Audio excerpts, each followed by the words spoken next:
Time to make a start. We're running a few minutes late. So, because we are also doing this online, any noise from this space makes the audio extremely difficult for the online people. No conversations, no phones, no nothing, while we carrying on in the main plenary session, okay? When it comes to conversation groups, of course, you speak as much as you like. In welcoming you all to this gathering, I acknowledge the Wurundjeri people of the Kulin Nation, where we gather in person today, as we pay our respects to elders past, present, and emerging. I recognize the unique connection of the First Nations to country and their role in caring and maintaining country over tens of thousands of years. May long overdue justice be done to them, and may their wisdom and resilience be with us today. I think we need it. So, extend a warm welcome to all of you, some new faces and some not so new, welcoming people here present in person and those joining us online. On behalf of the group Conversation at the Crossroads and our hard-working coordinating committee, let me welcome very warmly each and every one here. Several of the coordinating committee members will be acting as facilitators, as well as some others, for our small group conversations. And Emily is managing the technical side of this hybrid event, and for this we are deeply grateful. If something to do with the technology doesn't work as well as it should, I ask for your patience and understanding. Everyone will receive a copy of the recording for the sessions they have registered for.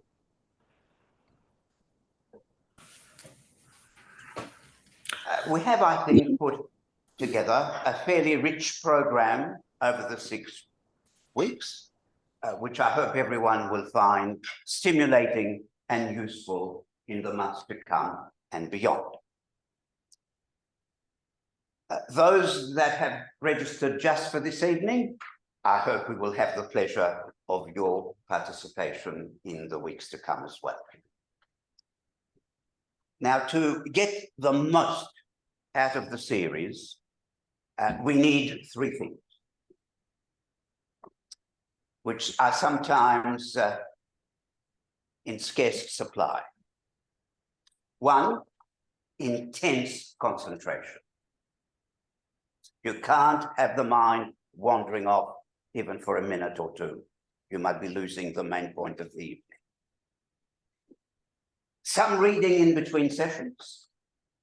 We have already circulated some possible readings, and we'll do more of that as the weeks go. And if there are any exercises, and there will be some, not very arduous, but some exercises, I ask, please complete them properly and adequately. If anyone doesn't want to do the exercise, please come and have a look. We have to do the exercises. They're an integral part of the program. So the program for the 6 weeks is in the paperwork that you've been given. And it's meant to be a reasonably coherent set of topics where we will pick up some of the issues time and again, looking at them from different angles. So the point I'm trying to make is each session, though it is a little bit standalone, it really only makes sense in the context of the overall 6 weeks. Okay, that's the best way I think I can put it. Tonight's program is basically trying to gain a bit of an overview on what is a fairly tricky subject, namely ethics, which will, of course, underpin everything that we do, everything that we listen to, everything we speak about during these 6 weeks. And towards the end of the program, as you will have seen from the running sheet, we will have an hour or so with Peter Singer. And I'll have more to say about him a little later in the evening. What I want to do now is to begin to pose the question, what is ethics? It is the should question of the moment. And so we're going to go into it a little bit. I can't go into every kind of detail in the time available, but we'll try and get some of the main ideas running through the ethical discourse. But first, the context, the world in which we live. It is one in which, as I think most of us know, one in which different groups, different peoples, different nations, continents are increasingly interconnected as a result of flows that pay no respect to borders. Flows of what? Goods and services, we call trade, finance, technology, media, arms, carbon gases, viruses, people, and ideas. And this raises profound questions for the future of humanity and planet Earth. Because it poses a set of challenges unlike any that the human species has experienced in its previous 200,000 years. This is a threshold moment. To put it very simply, we either understand that or we don't. There probably have been, at best, 5 main threshold moments in those 200,000 years, and it is our good fortune or misfortune to be going right through the middle, to be right through in the middle of one of these. It may be the most challenging of the 5. So 2 questions pose themselves. Is the present social order within and between countries ecologically, economically, politically, and most importantly, psychologically sustainable? Can present arrangements manage the profound demographic, technological, environmental changes underway? The simple point is, we live in turbulent times. And of this, at least, there can be little doubt. Difficult choices are pressing in on us on all fronts. Not least, of course, and we know that, the existential challenges posed by the overheating of the Earth's atmosphere, and not unrelated to this, the challenges of migration, displacement, war, and human rights violations.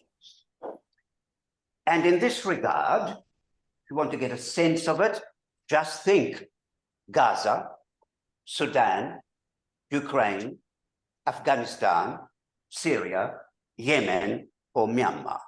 And they're just a few of the examples.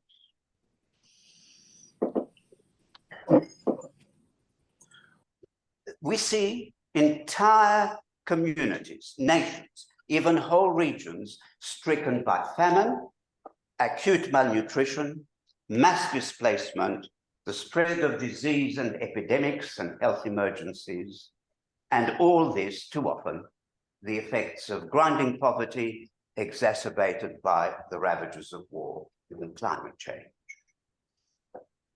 In all of this, we sense catastrophic suffering. That's the point. Catastrophic suffering, which is the lot of tens of millions of people. Simply put, these social ills bear the imprint of human neglect and malfeasance, and they are therefore subject to ethical scrutiny. In each case, we therefore need to ask, are these ills, in part or in whole, the foreseeable consequence of human decisions? That's the question. You have it clearly in your mind. Don't let it go. Is it the result of foreseeable consequences of human decisions? Another way of putting it, could action have been taken to avert, mitigate, or otherwise alleviate the wholesale suffering inflicted on human communities and other sentient beings?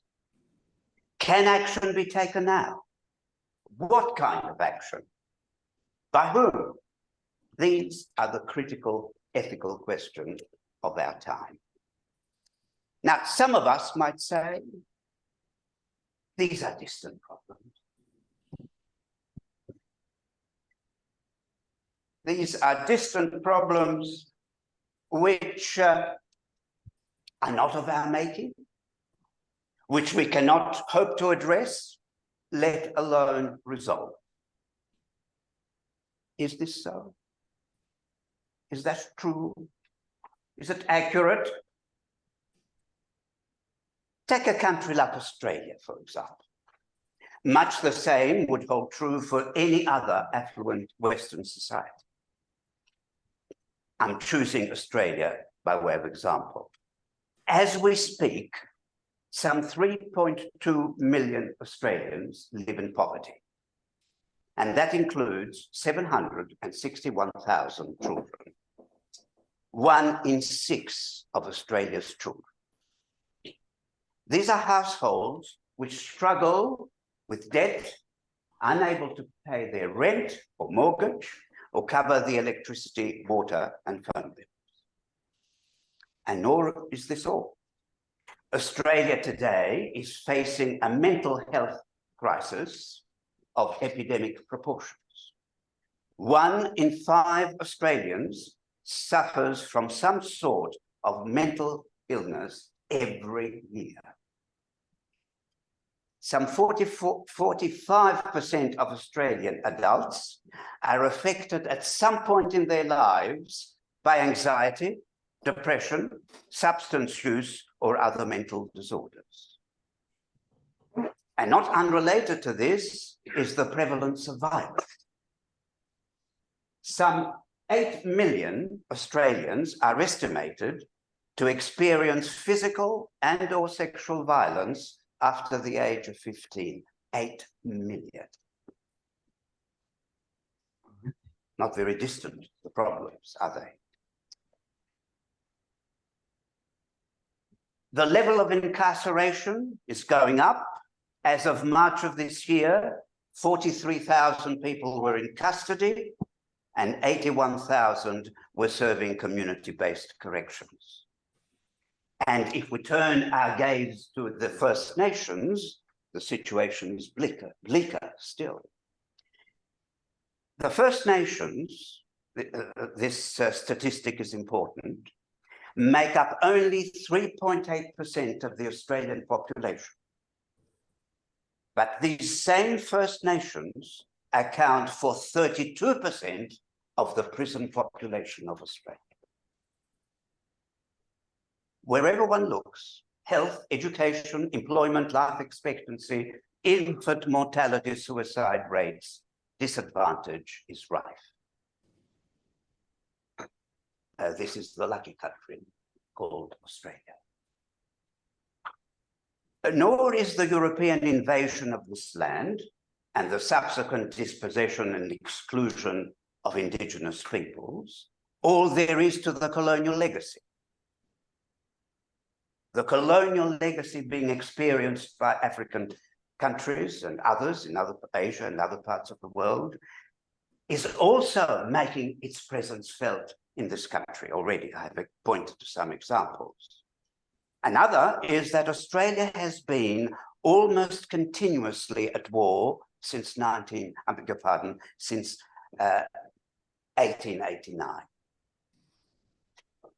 The long line of military engagements include the Boer War, the Boxer Rebellion, World War I, World War II, the Korean War, the Malayan Emergency, confrontation with Indonesia, the Vietnam War, the Gulf War, the Afghanistan War, the Iraq War, and the War on Terror. And almost every military expedition, just about all of them, have been in support of the imperial power, the colonial power, once Britain, now the United States.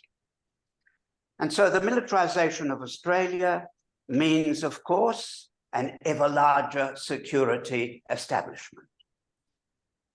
This year's defense budget comes to just under $56 billion. And it will rise to about 100 billion within the next 5, 6, 7 years. That's the forecast, official forecast. And so the same increases are in the budget of the many other security agencies we have. And the question arises, what are the consequences, the implications of these budgeting priorities for health, education, mental health, poverty relief, or action on climate change? So what we are seeing, not just in Australia, but in so many parts of the world, is a social and political edifice whose ethical foundations are fragile and perhaps on the verge of collapse. The ethical foundations. Decisions on war and peace, climate change, economy, the rights of indigenous people, the treatment of refugees and asylum seekers, and so much else, are increasingly made by powerful institutions intent on pursuing their own interests, and usually, if not always, behind closed doors. All of which raises the unavoidable question, how are we to respond? It raises the question, what should I do? What should I do? I, as a parent, I, as a grandparent, as a guardian, as a son or daughter, a brother or sister, a member of this or that profession, as someone engaged in business, as a citizen of a country, as a citizen of the world. Whether we like it or not, this is the supreme ethical question of our time. What should I do? Which also goes together hand in hand. What should we do? Now, next. Right. I think, which slide is that one? No, you get, okay. So, let's delve a little bit more into ethics. And let's begin, and here I'm using the framework for ethical decision-making shaped by the Applied Ethics Center at Santa Clara University in the US. Let's begin with what ethics is not. Ethics is not feelings, because feelings may lead us to do that which is ethical, but they may also lead us to that which is unethical. You can't equate ethics and feelings. It's not religion. You don't have to be religious to be ethical. And you can be religious and unethical. It's not law. A system of law may incorporate ethical standards, but law can just as easily deviate from what is ethical. Just think of all the states around the world and the many unethical things they do day in, day out. And you don't have to be one of the most oppressive dictatorships for that proposition to hold. And in some cases, of course, we know law is utterly corrupt. You may think Venezuela or Sudan, but it's not confined to those kinds of states. And it's not prevailing cultural norms, because cultures can include both ethical and unethical customs, expectations, and sympathies. And it's not science, for the social and natural sciences can inform ethical decision-making, but they can't prescribe it. It's not within the ambit of science to answer the question, should. And so we need to bring to this question an ethical lens, right?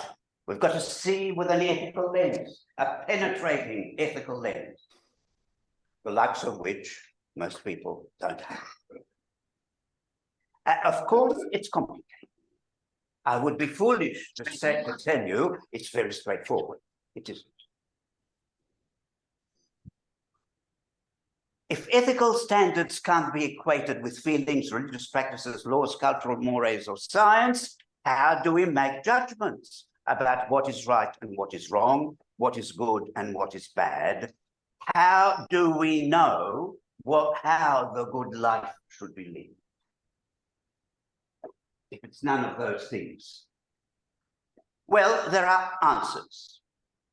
And 6 are mentioned by this ethical framework I've referred to. The first is the virtuous life. The virtuous life, very simple idea, says that ethical actions ought to be consistent with certain virtues that provide for the full development of our humanity. And usually the virtues referred to include such things as love, truth, honesty, courage, compassion, generosity, tolerance, fidelity, integrity, fairness, self-control, and prudence. The second lens is called care ethics, based on the idea that we need to be sensitive to the needs of others and take account of the circumstances of others. It relies on empathy with a deep appreciation of, if you like, with the interests, the feelings, the preferences, the needs, the viewpoints of others. Employing for this purpose care, kindness, compassion, generosity, and a concern for the other. These 2 lenses, virtuous life and care ethics, have over the centuries, indeed millennia, found expression in the Golden Rule. Perhaps we can have a look at the first slide, at the first video clip, which is only just over a minute.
Okay, so there's the second lens, or the first two lenses lend themselves to this idea of the golden rule. The third lens does too. It's called the common good. The idea that what we do should be guided by what's good for the community as a whole, rather than just for this, that person, this, that group. That decisions made to strive to achieve public goods, whether it be health, safety, adequate nutrition, education, whatever it may be. And that this is based on an understanding of the interlocking relationships of society. Now I leave the word to Karen Armstrong for the next clip. We may cut it short a bit because we might run out of time, but only for a minute or a couple of minutes. We'll see how we go. She is regarded as one of the leading religious historians today. So we'll hear from her. For years, I've been feeling frustrated because as a religious historian, I've become acutely aware that of the centrality of compassion in all the major world faiths. Every single one of them has evolved their own version of what's been called the golden rule. Sometimes it comes in a positive version. Always treat all others as you'd like to be treated yourself. And equally important is the negative version. Don't do to others what you would not like them to do to you.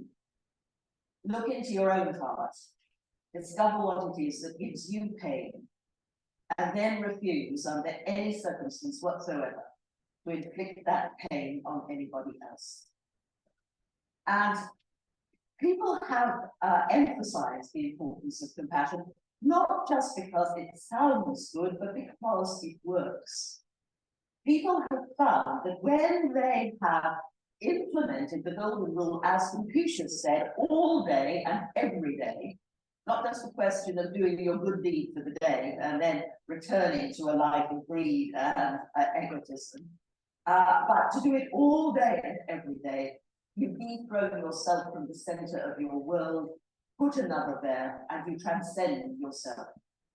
And it brings you into the presence of what's been called God, Nirvana, Brahman, Tao, something that goes beyond what we know in our ego-bound existence.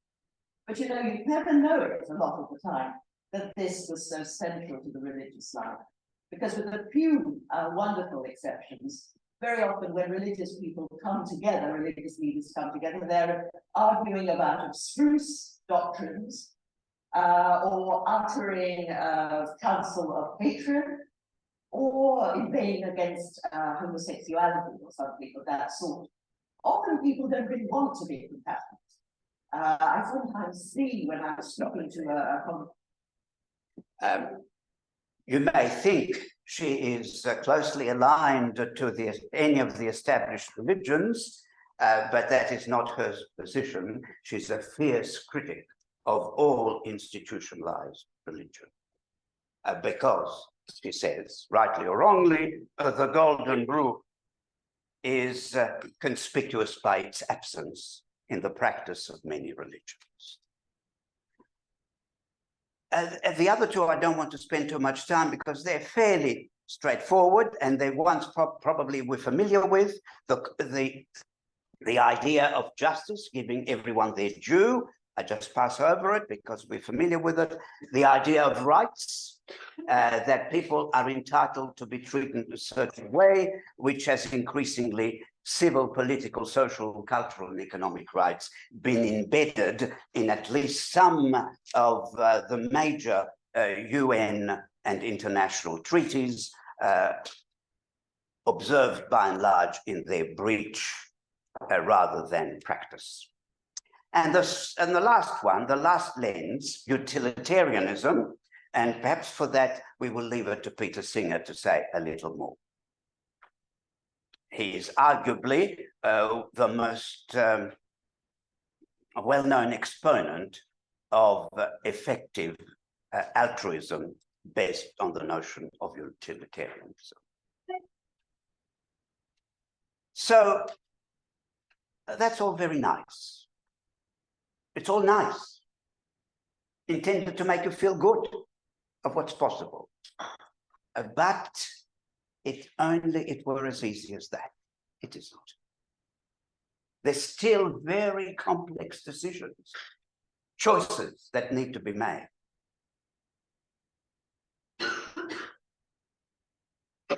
Getting agreement on what is good and what is harmful, what is right and what is wrong, is no easy matter. What are the rights we should recognize and observe? Are some rights more important than others? That's a Pandora's box. And all 6 approaches that I've just mentioned don't always lead to the same conclusion. How are we to decide between different approaches, using different lens? Shall I use this pair of glasses or another one to come to a clear understanding of the dilemma, the moral dilemma I'm facing?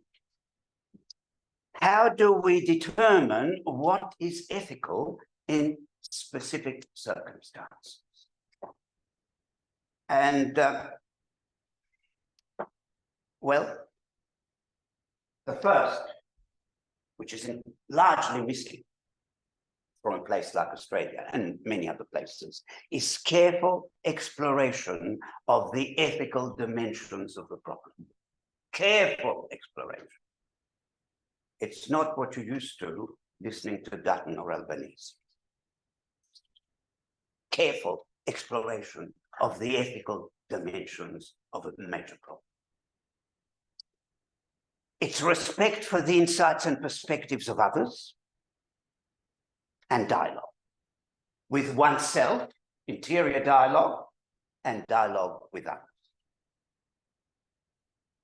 That's the prerequisite to ever having any chance of answering the burning ethical questions of our time in some viable way. And next slide.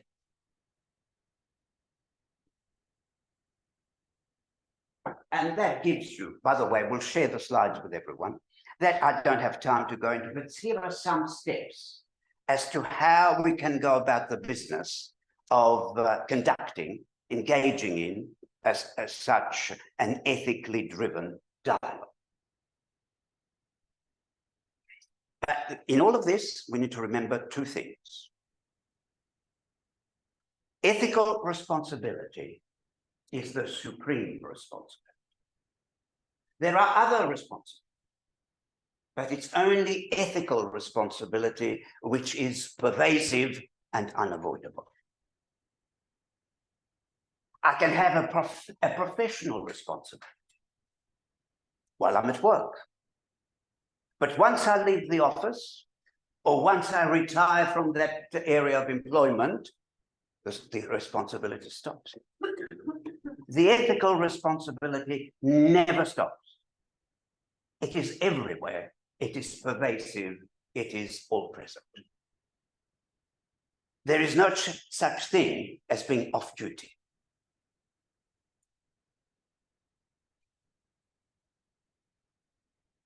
To be a good person in the profound ethical sense is so much more than to be a good squash player or a good executive. So much more. It might include those things, but it is so much more than any one of those things. Okay. As Karen Armstrong said, the question is, the ethical imperative is with us all day, every day. So, just to make life a bit less easy still, there are daunting complications. We need to be aware of them in order to overcome them, if we want to have any hope of overcoming. The golden rule is nice, but it gives you the impression that it's you and one other, and you don't hurt the other. You attend to the needs of the other, you and the other. But life is so much more complex than you and the other. There may be two others. There may be two others up there, or more, 3 or 4, but 2 to make the point a little simpler. And the 2, not you, the 2 are in conflict. And one of them is your friend. And that friend is acting abominably. Straight as friends. And sometimes they do act not so well. What is the ethical response? How do you care for your friend? And how do you care for the victim of the misdeeds of your friend? See, it's beginning to get a bit complex. There is no easy answer, solution.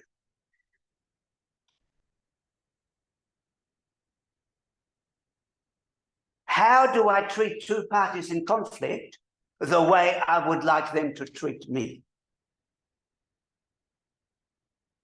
How do I treat the people of Israel and Palestinians in a way that I would like them to treat me simultaneously?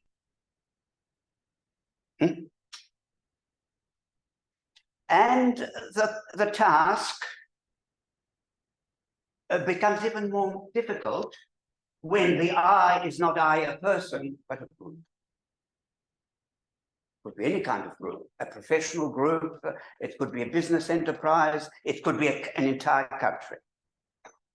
And just in case you thought, I'm aware of this now, you have to think about some other things. What about other sentient beings other than human beings?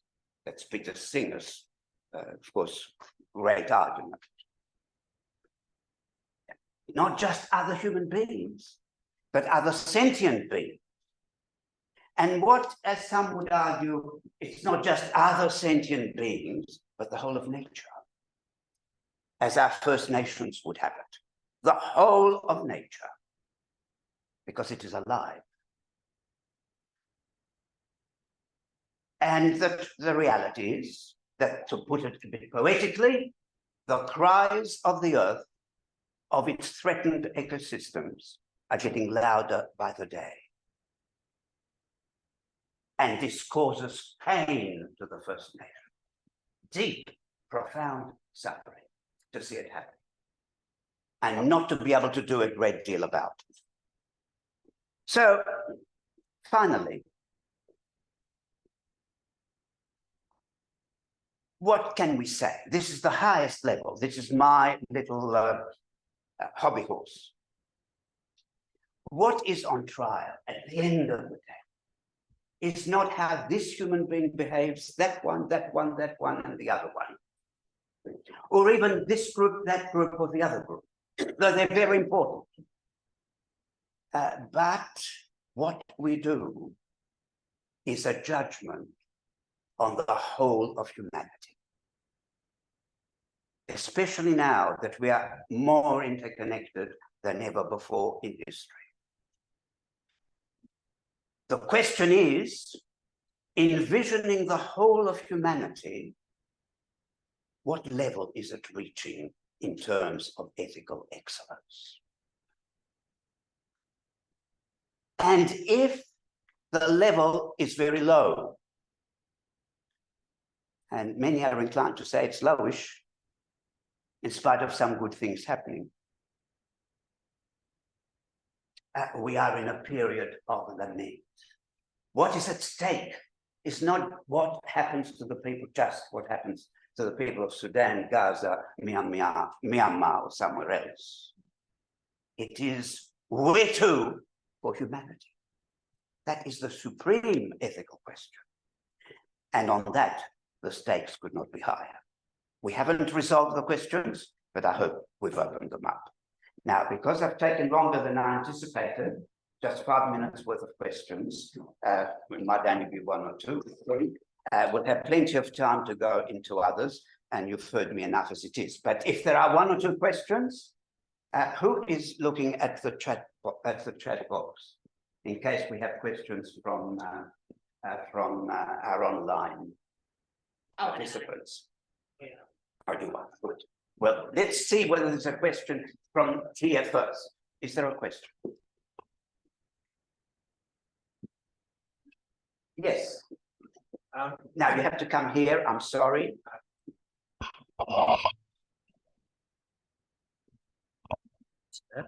Because we won't.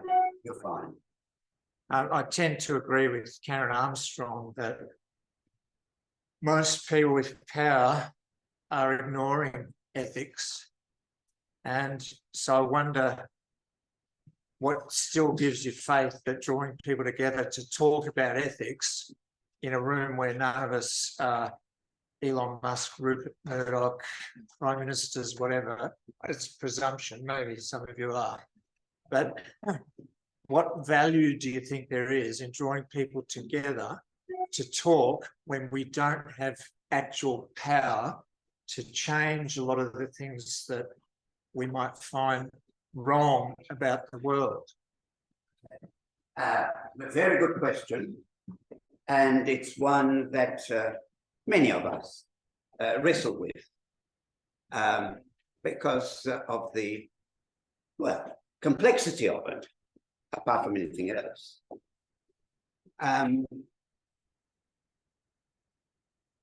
Part of the answer, this goes into another big discussion, is that the powerful are not as powerful as they seem. They're not as powerful as they seem. They are nowhere near as powerful as they seem. And one of the terrible mistakes to make is to invest in them a power that far exceeds what is their real power. Why do I say that? Because ultimately their power depends on the cooperation, willing, reluctant, or unwilling, of large numbers. Think about it. Where does the money come from? Where do the people that staff police forces and military come from? And so on and so on. That's one part. There is a great dependence on what human capital there is in this and that society. And that human capital can take different forms at different times. The other side of the question is, don't let's forget that there are, as we speak, millions, tens of millions of people beavering away on trying to deal with the ethical challenges and make a response. How many? Back of the room calculation, 85 million. That sounds a lot, but out of 8 billion, it's 1%. And obviously, that's not enough. But 85 million, it doesn't matter whether I'm a bit wrong, it's only 60 or it's 95, but on the basis of a certain amount of knowledge, that's what I would estimate it. That's not a bad starting point. People who are heavily involved, engaged in so many different ways, attending to this or that ethical challenge. So the power of the powerful may not be as great as we think, and the power of the weak, not in an oppressive, repressive sense, but the power to change, to respond in an ethical direction may be greater than is sometimes allowed. So there's no room for despair or despondency. Another question? Is there another question online? No. Another question here, and then we start. Anybody? Yes. Oh, I'm sorry. Now you're here. Yes. In my voice work. It works. In about the 60s and 70s. So now we talk a lot about, we're using the word compassion. In the 60s and 70s, the buzzword was brotherhood. So why is a change? And are we better off using compassion instead of brotherhood? I think not.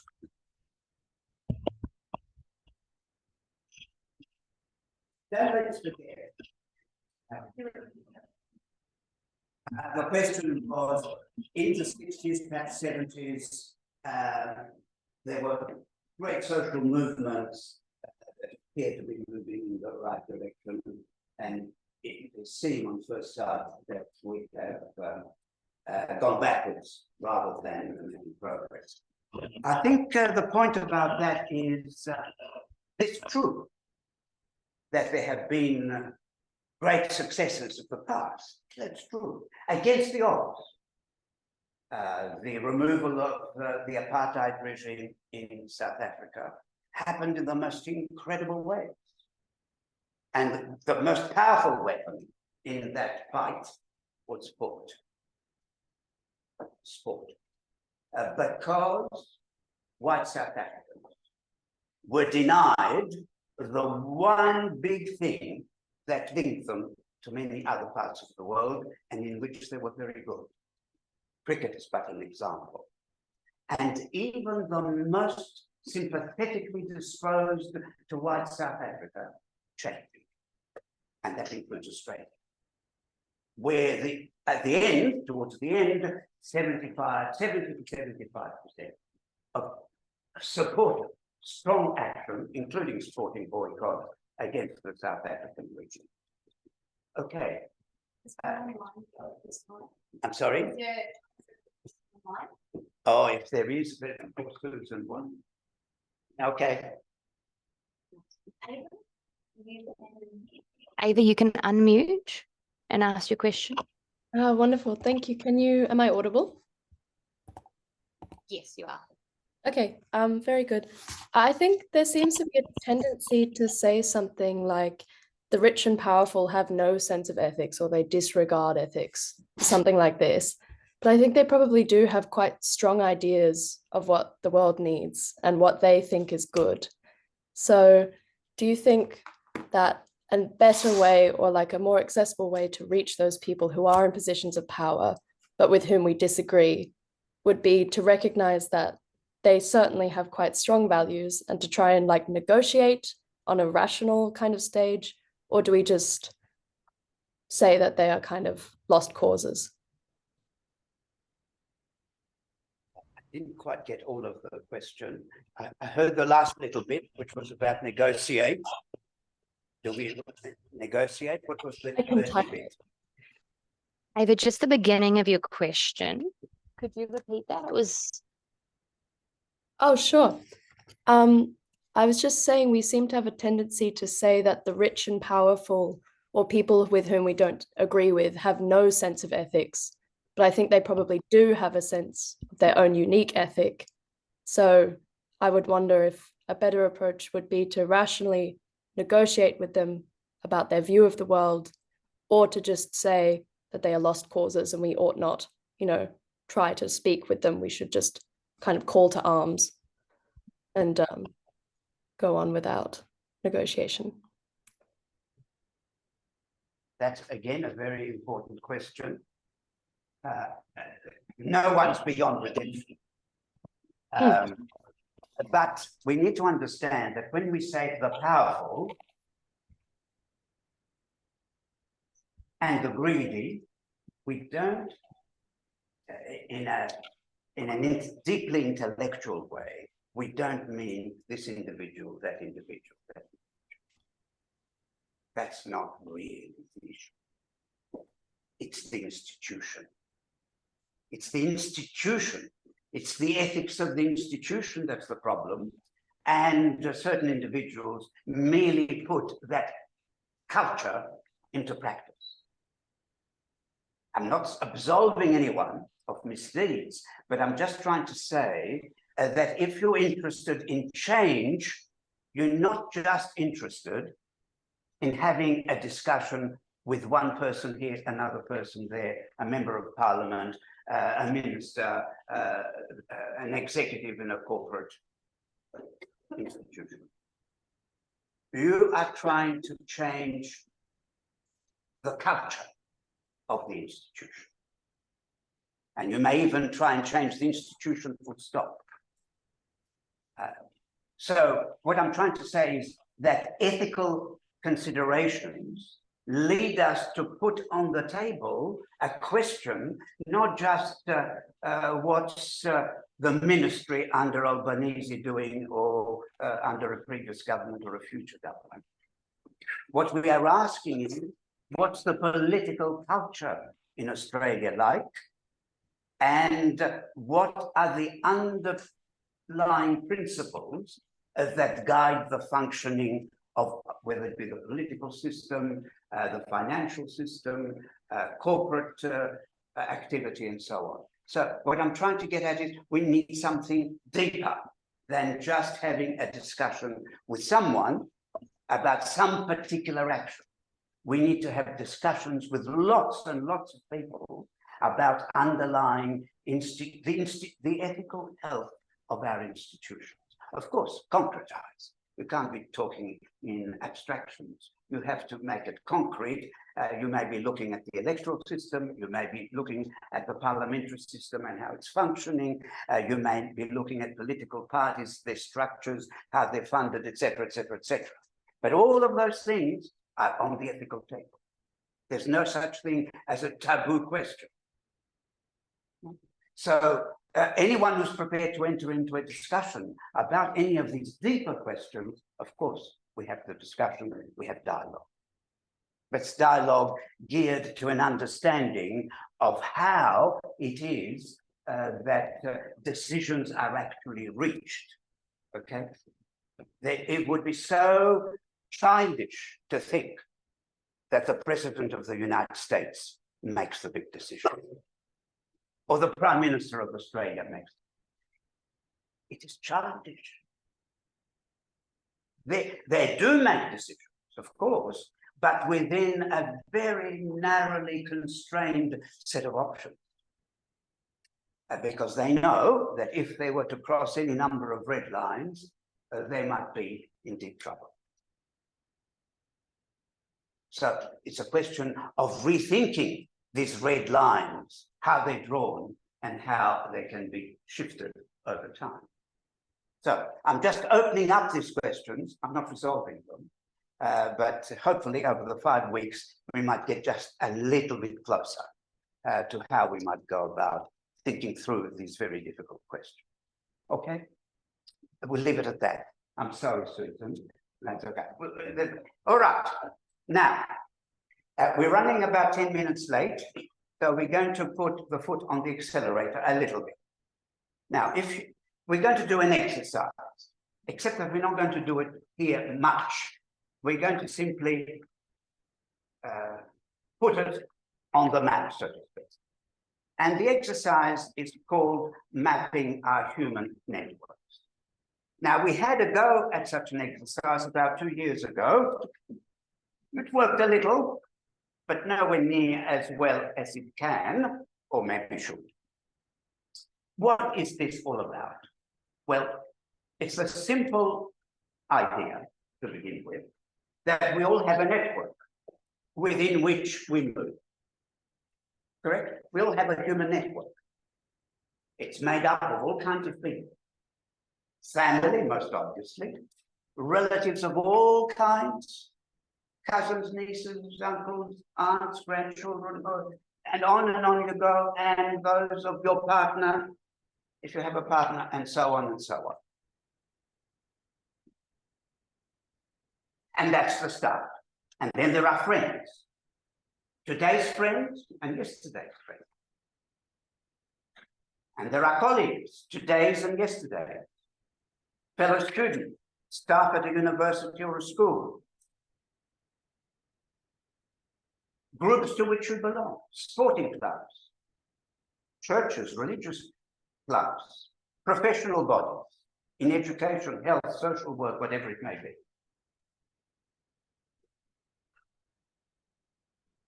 Members of groups that you're engaged with, political parties, charitable organizations, book clubs, conversation groups, etc., etc., etc., etc. And then there are those that maybe no more than acquaintances, but you met them when you were traveling either across Australia or internationally. And the idea is people that you may be in touch at least once per year. Not someone you're likely not to be in touch for 10 years, because that makes the exercise difficult. And the idea is to put their names down. Only for your site, nobody else's. This is a private exercise. Assume you were engaged in organizing a major personal social event. A big birthday, anniversary, wedding, whatever it is. That's what you would do, wouldn't it? You would sit down, pay a lot of attention, put a name down, cross it out, put it back again. And it would be extraordinary. If anyone's in this room or in the virtual room were to have a network of under 100 people, unheard of, put them down. Put them down, because they are your significant others. And the question is, what kinds of conversations do you have with them? Or could you, if you chose to? Big question. It'll take a lifetime to answer, but that's a little start. So please, you see this page, mapping our human networks. Don't be put off by the lines. Some of them will require a dozen, 20 lines. There are so many names to be put in. Okay? You do this at your leisure. And we're going to discuss it, not the names, but the experience in 2 weeks' time. All right? It's very revealing because it comes to the heart of some of the big questions we've been dealing with. And as you can see there in the exercise, we want to, when we come back 2 weeks' time, we want to be able to answer, over the last few years, has my network shrunk or grown? And then you have to answer for yourself, how is it that it's grown? Why has it shrunk if it has shrunk? And the other question, how diverse is my network? Culturally, ethnically, politically, age-wise, demographically. Is there an advantage in having a more diverse rather than less diverse network if the option is there? These are big questions. We'll come back to them in discussion. Now, please, is there anyone who's not clear as to what you're being asked to do in the next 2 weeks in terms of this mapping exercise? The names are entirely your private affair, but in putting them down and in thinking about them, a whole lot of questions will emerge. And it's those questions that we're interested in discussing. Any questions? Any questions? Clear? Absolutely clear? Yes. Joseph, this question of in touch with at least once per year, that would be over more than 1 year, presumably? Well, let's say you've met one person 1 year, but it's only been 1 in 10 years. Well, you may not be enthusiastic about it, but you want to put that name down too? Well, go for it. You might say, what a wonderful person that was. I wish I had kept up the relationship. That's an argument for putting down the name. But that encounter of 5 minutes is eminently forgettable. Well, if that's the case, don't put it down. Okay. Anything else? Because you've got to be clear. I'd like you to be able to say in all truthfulness, 2 weeks' time, I've done it. I don't want to see the names. The last thing I want. What would I do with them anyway? Oh, what would anyone do with them? So the question is to do it, and then we discuss what comes out of that exercise. Okay. All right. Now we're going to have conversation in a small group. We've managed to pick up 5 minutes. We're only 5 minutes behind. Okay. Now, in the small groups, And we'll do this both here, physically present, those who are physically present, and we'll do it online. Each table has a facilitator. So the facilitator will take responsibility for making sure the conversation flows. And you are asked to deal with 3 questions. And this is part of the conversation. You do this right now as I speak. The question, 3 questions, very simple. What should I do? It's a question that you pose to somebody in conversation with someone, family member, relative, friend, colleague, somebody. You are asking that someone, what should I do in a situation which has moral implications, as opposed to, I want to go to the airport, I don't know the quickest way. I do, no, not that one. Not that one. But a difficult moral question. I know that someone has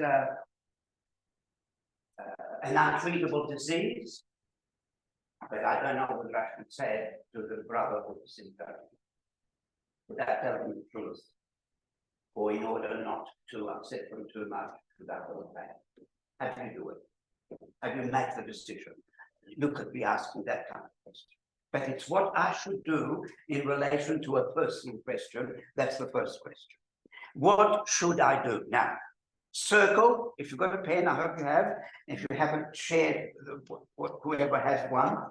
Is it never, occasionally, every so often, or very often, circle the one that's closer to your situation? Now, because we're going to be discussing it in a minute. Never, occasionally, every so often, or very often. The second question is, what should we do? Not should I do, should we do as a group? Not 2 people, what should we do personally? Well, what should we do as a group? I belong to a church, and it has come to my notice that there has been sexual abuse. Do I cause the complete fracture of that church by exposing it, or do I turn a blind eye? That's an example. Or a sporting club engaging in racism. Do I turn the other way, or do I bring it to the fore? What should we do as a club? I'm a member of that club. I may be a player, coach, something else. What should we do? Question. Do you have occasion to ask such a question of a group to which you belong? Often, very often, not every so often, from time to time, rather occasionally, never. Whichever is the right answer for you, closest, circle it. And the last one is about the country in which we live, of which we are citizens. Do you have occasion in conversation to ask, what should we as citizens of this country do about any problem, the refugee problem, the asylum seeker problem, the indigenous problem, the referendum that we had a year ago, any major issue? What should we do? How should we act? What is the moral thing to do? What is the right thing to do? Do you do this in relation to the country? I mean, some people are not from Australia, joining us from overseas. They might be from the UK or anywhere else. Your country, the one that you're a citizen of. Does this happen in your case very often, every so often, occasionally, or never? Circle it. And now you can share the answers and see whether there is a concentration. If they have 5 or 6, and they all said 5 never, or 5 all the time, or very often, what do we make of that? So there's a lot to think about that. So what conclusions do you reach from the frequency with which people around the table pose these questions? What should I do? What should my group do? What should the country do or the government do? All right, go for it. got 25 minutes. Or 20 minutes. But first, share where the weight is.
Mhm.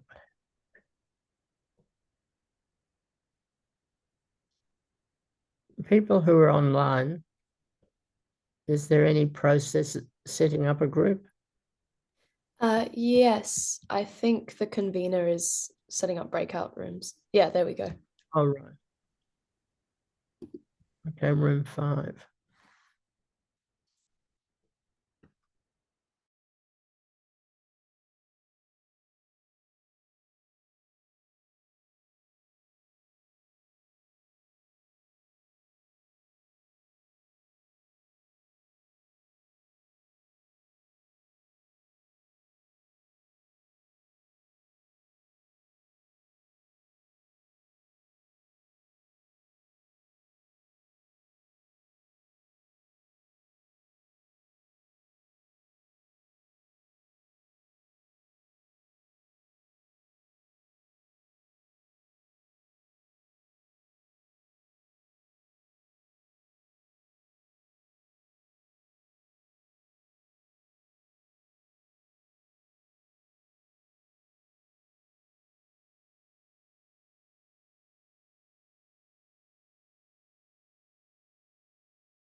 All right, if everyone could take their seats, please.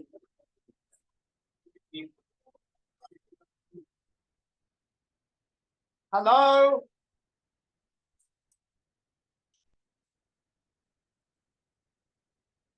Thank you.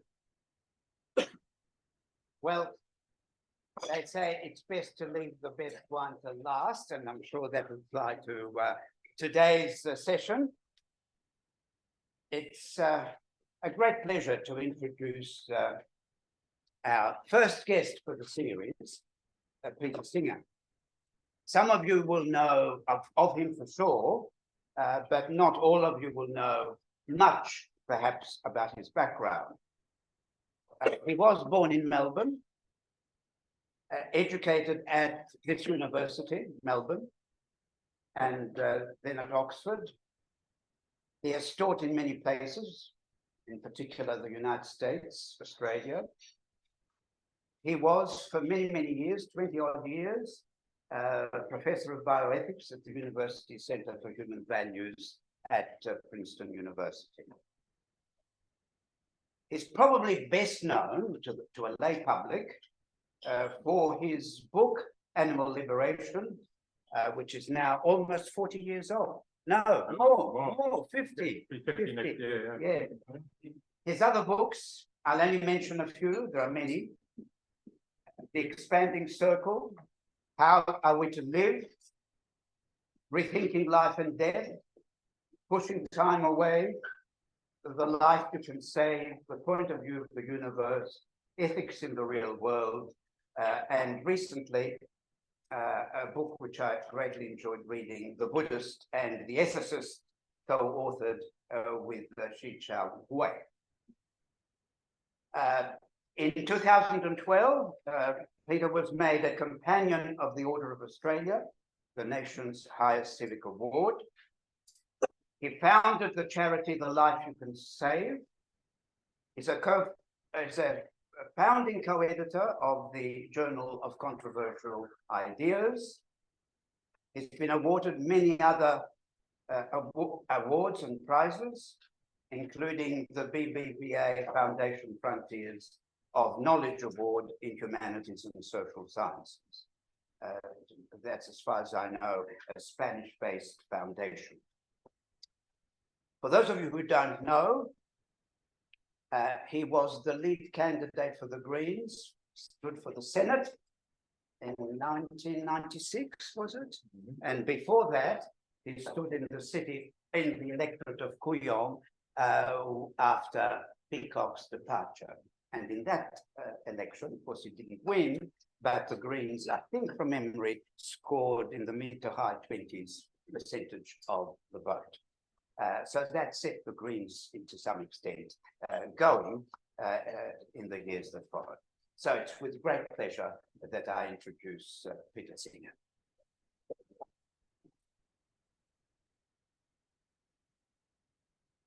Thank you very much for that introduction, Joe, and thanks for the invitation to be here.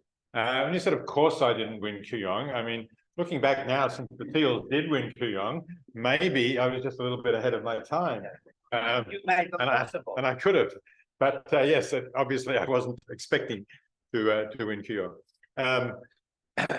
But it was an interesting period of politics, and if I did help to get the Greens established in Victoria, I'm pleased to have done that. But what Joe has asked me to talk about today is whether ethics can assist us in the turbulent times that we're living in, how, despite the fact that people disagree about ethics, ethics can be useful in dealing with the range of issues that we face. And obviously, I think that ethics can be useful. In fact, I think ethics is really essential if we're going to solve these problems. And so I'm going to talk about some of the problems where I think ethics can and has played an important role. So let me start with what I think is one of the the key issues in the world today, perhaps the greatest issue that we face, and that is climate change. I think climate change is clearly a global problem. It's a problem that we've known about since the 1970s or 1980s. I first really became acquainted with it in the 1980s, but there were scientists already talking about it before then. The predictions of those scientists have been confirmed. They predicted that temperatures would rise, that the Earth would become warmer because of the greenhouse gases that we were emitting. And certainly there's no question that the Earth has become warmer. This last northern summer is the hottest ever recorded. And if you look at, let's say, the hottest 10 years ever recorded since meteorological records were kept, they're all in the 21st century. That's a very ominous trend. It's likely to continue, likely to get worse, and it will affect our planet for a long time to come. And while it already clearly is having significant adverse impacts here in Australia, we can see things like the bushfires that we had as a result of that. We could see some of the extreme flooding events, the events that affected, say, the Northern Rivers area of New South Wales, towns like Lismore, where basically people who want to rebuild after the floods that they had there a couple of years ago just can't insure their properties anymore.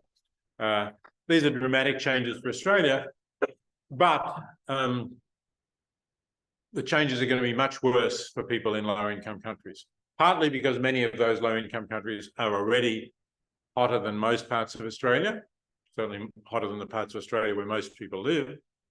And also, of course, because people have fewer resources and fewer options to deal with it.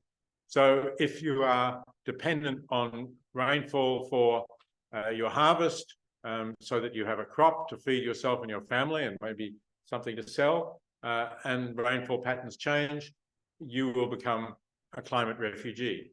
If sea levels rise and inundate low-lying areas of Bangladesh, let's say, you will also become a climate refugee. Or if temperatures get so high that you can't work outside, as happened in India a year or two ago, again, you won't be able to harvest your crop, and food shortages and famine will strike.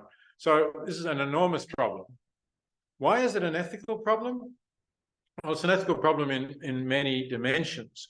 And one of the things that struck me when I first came to Princeton in 1999, there was a series of seminars about environmental issues.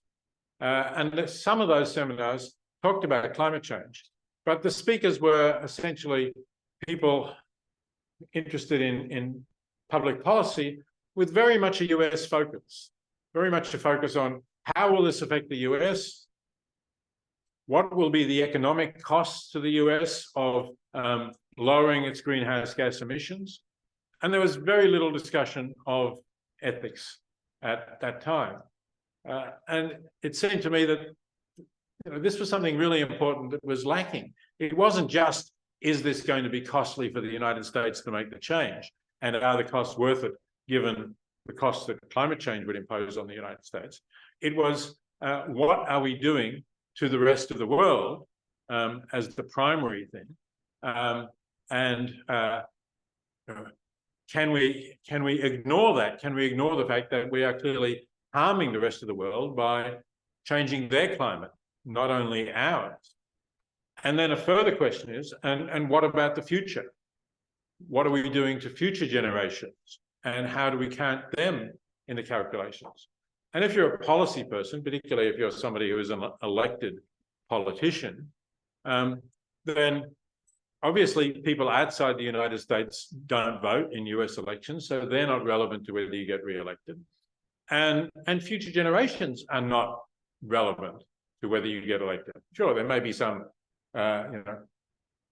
teenagers now who will be able to vote at a time when you might still be hoping to have a political career, but that's a very small fraction of the people in future who are going to be affected by climate change.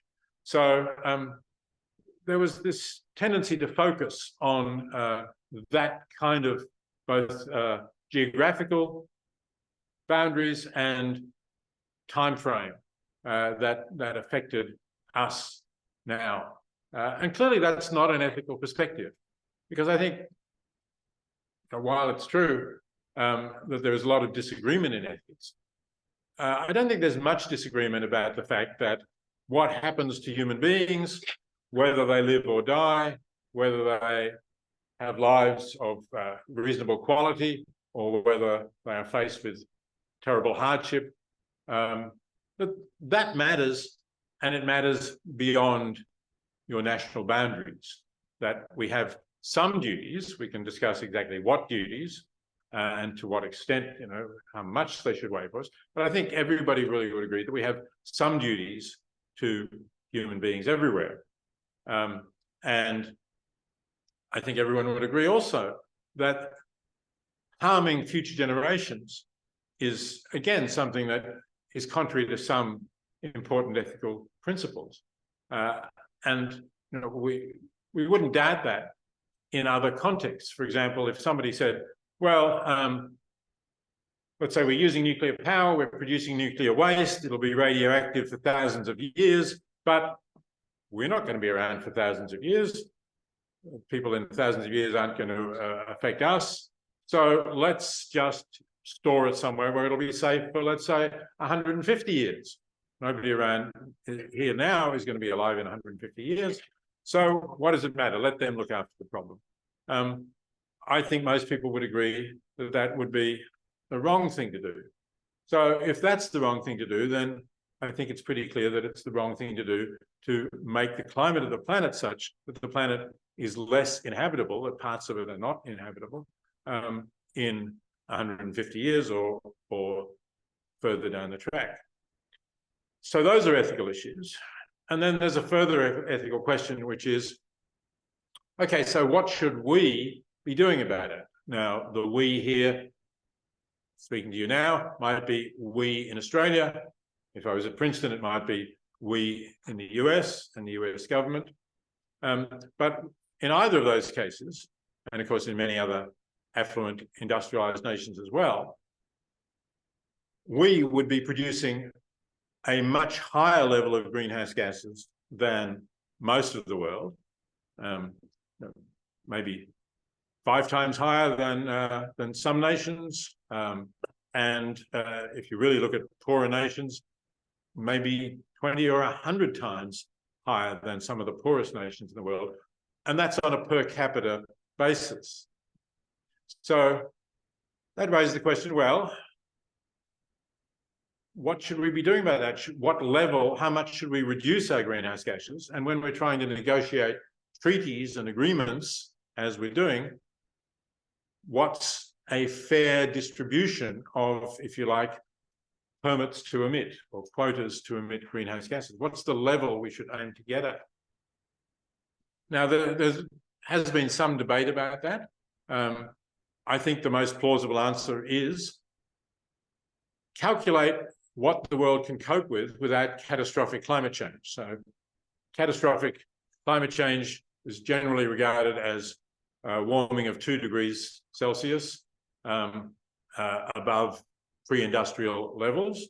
There have been attempts in some recent negotiations to say, look, we need to try to get down to 1.5 Celsius because we have, for example, low-lying Pacific islands, which are, those nations are going to cease to exist with more than 1.5, and we will have, possibly we will have runaway feedback loops at that level.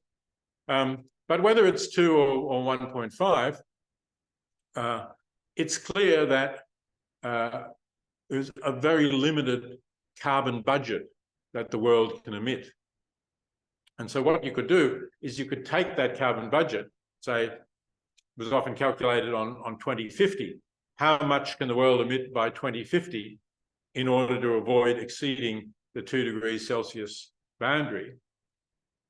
Well, you can calculate that, and then you can say, okay, and what's the population of the world? Around 8 billion now. So you can then divide that by 8 billion and you get a per capita allowance, and then each country could multiply that by its population. And if you do that, you find that countries like Australia and the United States are grossly in excess of that fair allocation. There's something like, I think, by a factor of about 4, the nations like Australia and the United States are exceeding it. So we really need very drastic reductions. And what that suggests is we are the ones who should be making the drastic reductions. And when politicians like Trump say, well, you know, we're letting China and India get away with much less than a reduction than we're doing, that's perfectly fair. I mean, China has now increased its emissions significantly, but India is still, last figures I saw, below its per capita fair share. And of course, as I say, many poorer countries are far below. So it's right that we should be doing more. It would be unfair of us not to do more. And that's just on the present time slice way of looking at the problem, what sort of the equal per capita shares. Some countries, China, for example, have argued we should look at historical emissions and how much damage have these older industrialized nations done. And if you do that, it gets even worse for the industrialized nations, because they've done more because they've been industrialized for longer than the more newly industrialized nations like China. So that would get even worse. But those are the kinds of debates that you can have. And yes, you can have some disagreement, as I say, about equal per capita shares or historical emissions. They're probably the two most plausible principles. But I think on any reasonable ethical standpoint, there is a heavy responsibility on nations like Australia and the United States to dramatically reduce their greenhouse gas emissions. And I think we ought to be making that clear. Certainly what the present federal government doing is a lot better than the previous federal government was doing or not doing. But it's still not really enough. It's still not preventing opening up of new gas fields, for example. Some of you, if you're involved in UniSuper, may have got emails about divestment, about a campaign to get UniSuper to influence development of pipelines to the Beetaloo Basin in Central Australia, which is a huge gas basin, and will contribute significantly to carbon emissions. So I think we all need to be doing more to make sure that Australia is getting closer to its fair share emissions. So that's just one issue where I think we can see clearly how ethics plays an important role. I'm going to mention 2 others, and I hope I'm not going to exceed my time too much. 2 issues that I've been closely involved with are global poverty and the rights of animals, or the treatment of animals. I just want to say a little bit about both of them, because I think in both of those cases, ethics has played an important role in actually changing the way many people think about these issues. On global poverty, there is now a movement called effective altruism, which I think is playing a valuable role in, firstly, encouraging people to think more altruistically in terms of their life goals, not expecting anybody to be 100% altruistic. We're not saints, that's very unlikely for beings like us. But to make the idea of leaving the world a better place one of your important life aims. And then, if you agree to that, and you say, yes, look, I've got some resources that I can put towards that. Those resources might be time. I might join organizations that are trying to encourage people to do more for those in extreme poverty. Or I've got some financial resources that I don't really need, that I'm comfortable enough. There are things that I don't need more to spend more on. And sometimes even there are just very simple things that we can save money on that we don't really need, things that are luxuries in some sense that we spend money on when that amount of money could make life or death differences to other people. So the effective altruism movement says if you have those resources, you ought to be thinking about how to get the best value for them. A lot of people, when they donate to charities, do so fairly impulsively. They don't do much research on how much good that charity will do as compared to some other charity that they might donate to. And in fact, there are very substantial differences that you can get in terms of the amount of value you get from different charities. And one of the reasons for that is simply, are you donating within an affluent country, which if you're an Australian donating to charities operating within Australia, you will be, or are you donating to charities that are operating outside Australia? Of course, we have a number of Australian charities that work outside Australia. And that makes a huge difference because your money just goes so much further. I mean, you can think about, suppose that you've decided you can donate $1,000 to some charity. You can think about, well, suppose I donated to people living in poverty in Australia. There are some. But the poverty is a relative poverty. It's not absolute poverty by World Bank standards. It's not poverty of people who cannot get enough to eat, who do not have safe drinking water, who do not have any healthcare. Australians have all of those things. So, you know, yes, let's say they're on the poverty line. Maybe they're earning $25,000 a year, perhaps. It's enough to be pretty poor in Australia. But if you add $1,000 to that, it doesn't change your life, really. It doesn't change your life dramatically. The World Bank poverty line is around, well, in Australian dollars, it'd be around $3 per day. So we're talking about roughly $1,000 per year. So if you donate $1,000 to somebody whose annual income is $1,000, that can be a life-transforming difference. They can do things now that they couldn't do before. Maybe they have some capital to start a small business. Maybe they can send their children to school, which they couldn't do otherwise. Maybe they can get some healthcare. Maybe, you know, there's so many things you can do. Somebody who's gone blind from cataracts, which every Australian can get operated on, can have their cataracts removed, which they couldn't afford to do otherwise. So again, the difference it makes is really a big multiple. And I'm not talking about charities that are fraudulent. I'm talking about perfectly genuine bona fide charities that are reasonably well administered, but are not targeting, because they're working in Australia, are not targeting things where you can do nearly as much good as if you assist a charity working in another country. So I think, again, that's an important ethical principle to say we ought to be trying to get as much good out of whatever we're doing altruistically as we can.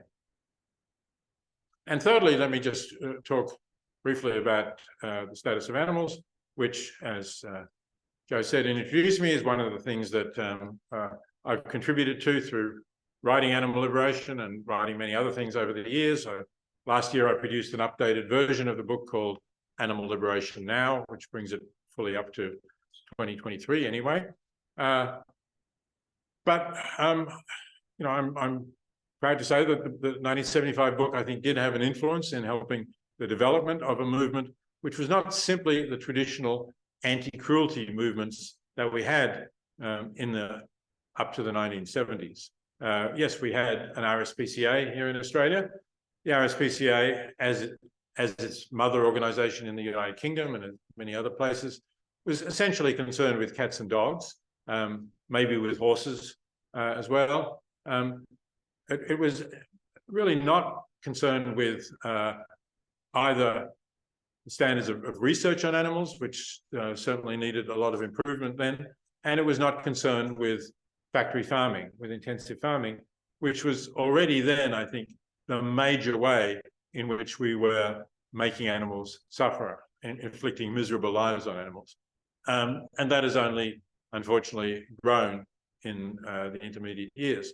And the more radical organisations like Animal Liberation or Animals Australia, which I also played a role in founding, which were dealing with a broader range of issues.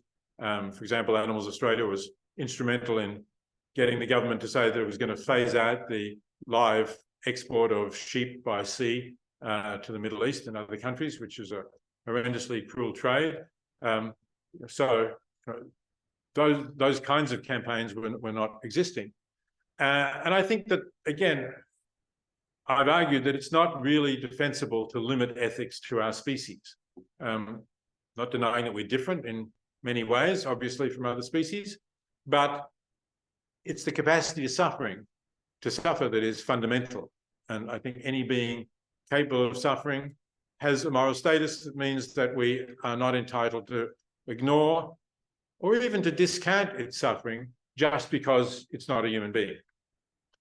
It may be that the suffering is different in significant ways, in some areas it is, but I think there are some pains and some forms of suffering that many non-human animals can experience, and particularly vertebrate animals, and most of the animals we're factory farming. Well, I think really pretty much all of them are vertebrate animals. That's not quite true because there's a little bit of insect farming going on now, mostly as feed for livestock. But certainly all the chickens, pigs, and fish as well are being intensively farmed. And the bottom line there is how cheaply can you produce the product. The standards in Australia are unfortunately lacking compared to the European Union. For example, the cages that still a large proportion of the hens laying eggs in Australia are kept in have been illegal in the European Union since 2011. The Australian government recently said it would phase them out by 2036. So we're going to be a long way behind the European Union in that. And the same is true for other regulations on farmed animals. So this is something that I think is not only something for policy and ethics that we ought to think about, but it's also something that we can make personal decisions about in terms of what we're buying and what we're consuming.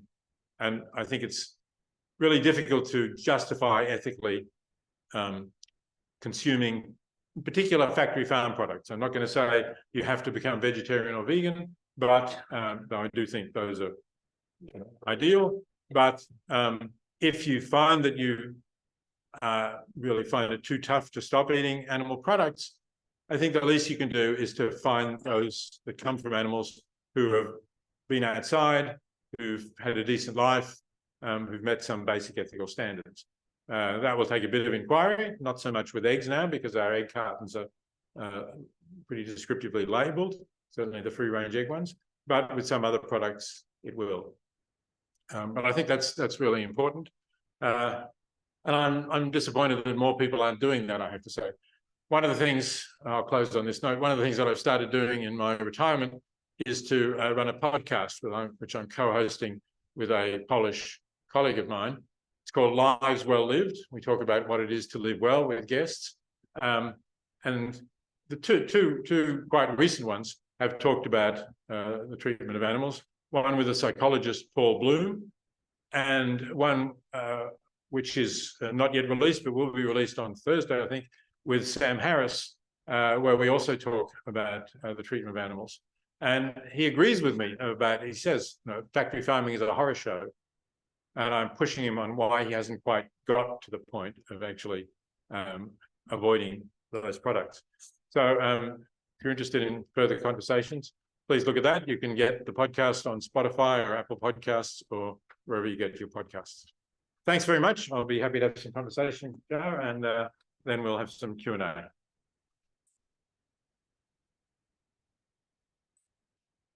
What do we need to do for sound? I'm on it. You're on it. Good.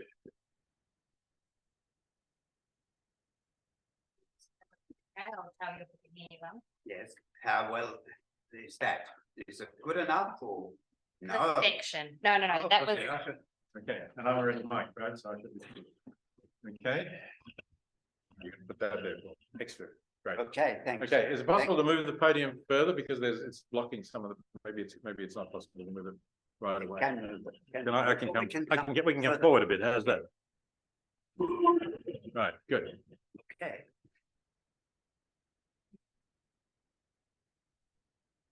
Oh, good. Good. Thank you, Emily.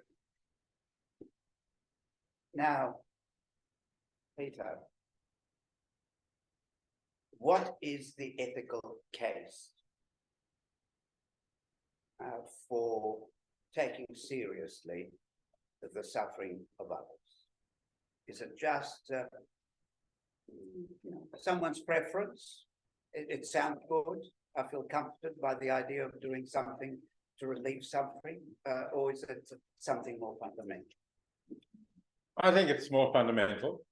I think that the suffering of others, like our own suffering, creates a reason to act if you can act to prevent or reduce that suffering. I think when we think about our own suffering, we would feel that if somebody doesn't care about that, let's say they don't plan something in advance, suppose they know that unless they do something fairly simple, they're going to suffer agonizingly tomorrow, but they neglect to do that simple thing. I don't think, we feel, oh, they've got weird preferences and that's the end of it. I think we feel there's something irrational about that. There's something irrational about not taking a simple action today to prevent experiencing agony tomorrow. And if that's the case about myself and my future self, then I would suggest it's the case about myself and others who I know are capable of suffering. So I would say that we think about serious suffering, that gives rise to a reason, not just for the person who's suffering, but for anyone to do something about it. Now, I'm not saying that's a conclusive reason. It can't always be a conclusive reason, but it's a reason. And if you didn't do something about it when it was as easy as pushing a button on the table here, I would think there would be, and again, other things being equal, right? This is not something that if you do prevent this person suffering, more people are going to suffer later or anything like that. I would think that there's some mistake that you're making in not doing that. And then the question, also an ethical question, you've alluded to it. What should I do about it? And there are many things, obviously, whether you're thinking of other sentient beings or human beings in different places, poverty, or thinking of climate change. There are lots of things that people could do individually. There may be small things, but there are things that can be done. You can save on energy usage, you can make a contribution to a charitable organization and so on. But what do you say of the argument that that's really elementary? That if you are genuinely interested in relieving suffering, you've got to go a step beyond that and ask the causes for the suffering. And you have to do something about the causes, otherwise you're just providing at best band-aid. Well, sorry. No, go on. The first thing I would say about that is don't we all find band-aids useful? Anybody here who's never used a band-aid because they really want to get to the cause of why they're bleeding, and that's the first thing, rather than stick a band-aid on it. Sometimes band-aids are the best we can do, whether we know the causes or don't know the causes. A band-aid is a way of making things less bad than they would otherwise be. So I think that the claim that we need to understand the causes of poverty, and otherwise the things that we might be doing, distributing bed nets in areas where malaria is prevalent so that children don't die of malaria, restoring sight for people who can't afford to, as I said, get their cataracts removed, repairing obstetric fistulas, which is a very damaging and really almost life-ruining thing that happens to impoverished, often malnourished women who give birth without any medical assistance. I mean, to say, well, I need to find the cause of why are these young women in, let's say, sub-Saharan Africa, why are they in poverty? And I want to deal with that rather than donate. And again, it would be about that $1,000 that I mentioned before that would pay for a young woman to have her obstetric fistula repaired so that she can again return to a normal life. Rather than do that, I think sometimes we might say it's very difficult to know how we're going to eliminate poverty in some of these regions. But there are things we can do to make people's lives better. And that's a good thing to do. Can I just come in? Yeah, please, yeah. No one well, I'm not suggesting that it's an either or. You deal with causes or you just try to relieve some of the suffering which is symptomatic of some underlying issues. But what you say about you do that, but you also have to engage with and have some responsibility for the decisions that might be made by your country, your government, which contributes in one way or another with financial transactions, trade, whatever it may be, that may be contributing to putting some of these societies, communities at a serious disadvantage. Is there not an obligation, while helping to relieve the suffering of animals or human beings in whatever way you can, in an immediate sense, you also have a responsibility, ethically based, to look at some more long-term solutions as an engaged citizen of country. Sure. Look, I think we should be engaged citizens, definitely, and we should, where we can identify policies of our government that are harmful to people in extreme poverty, or of course, that are contributing to climate change, which is also harmful to people in poverty, or I've talked about factory farming. Yes, we should be engaged citizens. We should try to make those issues part of the political agenda. Too often, unfortunately, they're not. And we should try to support politicians who will adopt the policies that will change those things. I certainly agree with that. But sometimes it's very, very difficult to get that change. And that was impressed on me in the United States in particular. One example, and that's the US Farm Bill. So the US Congress, I think it's about every 5 years, reauthorizes the Farm Bill, which is an enormous amount of money subsidizing US farmers, basically. Among those industry farms that are subsidized is the cotton industry. So cotton farmers in the US are mostly reasonably well off, but they're getting very substantial subsidies. And that subsidy has an impact on cotton growers in West Africa, most of whom live in some of the poorest countries in the world, countries like Mali and Burkina Faso, and they're small peasant holders. And they grow cotton, and subsidies apart, they grow cotton more cheaply than US cotton growers. So they should be able to sell their cotton on the world market at reasonable prices. But because US Farm Bill subsidizes cotton growers, US cotton growers can undercut the prices of peasant farmers in West Africa and thereby reduce their income. So that would be a very obvious policy. And you would think this should be an easy win, right? So everybody who cares about global poverty should be in favor of at least eliminating the subsidies for cotton growers. And all of those conservative people who think that governments shouldn't raise taxes and shouldn't waste tax money should be in favor of slashing the subsidies in the Farm Bill. But in fact, although these points have been made over and over again, goes back to George W. Bush, for example, who was actually persuaded, because, no doubt because of his conservative Republican principles more than anything else, to oppose the extent of the subsidies in the Farm Bill. But even he couldn't actually get it through Congress.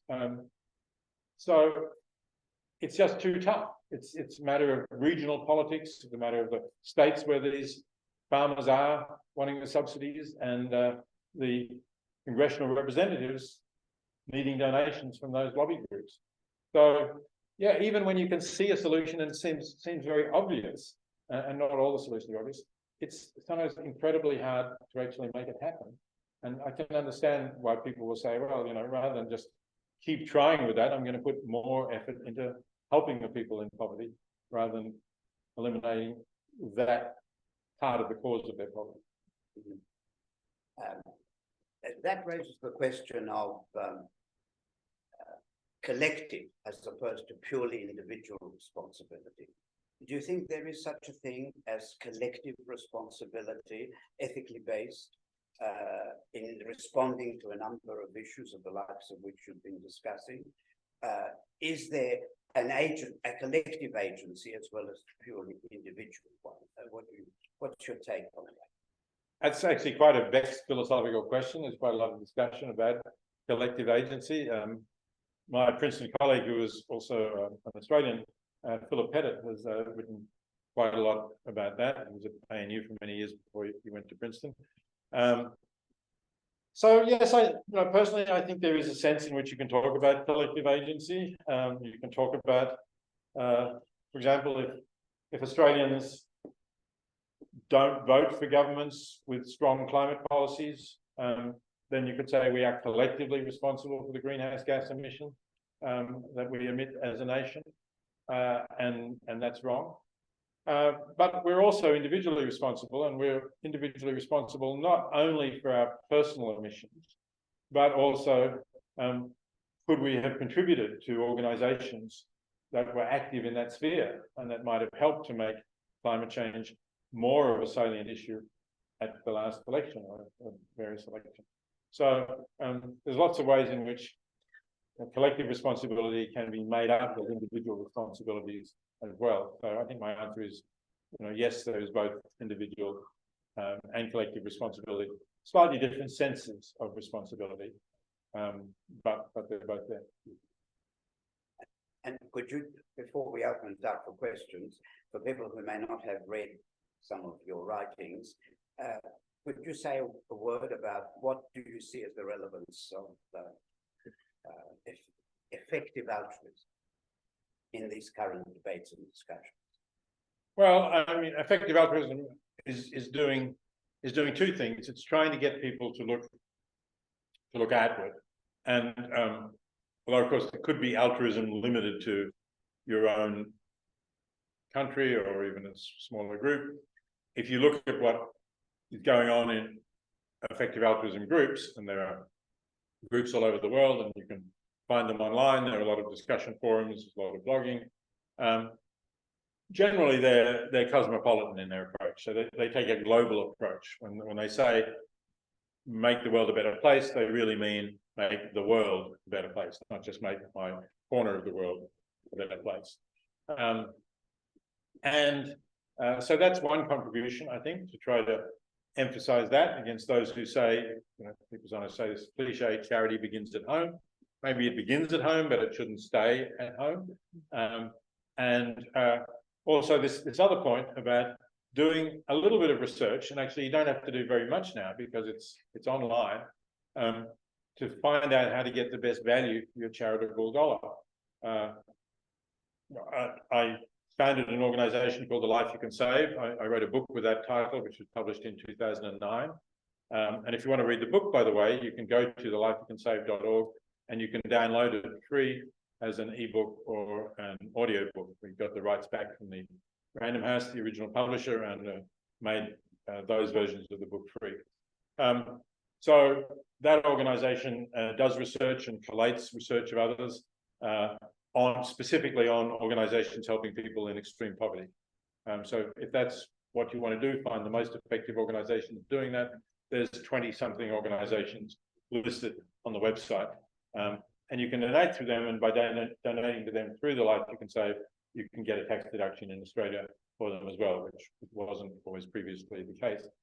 So it's doing that research, and it's got that focus.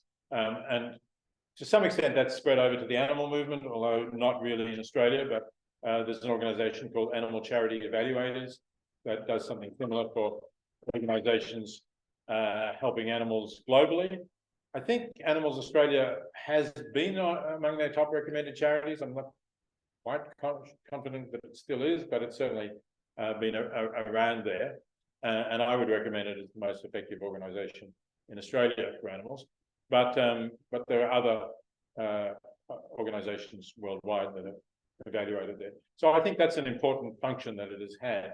through providing information that otherwise, 20 or 30 years ago, it would have taken you a lot of work to try to find which is the most effective organisation to donate to.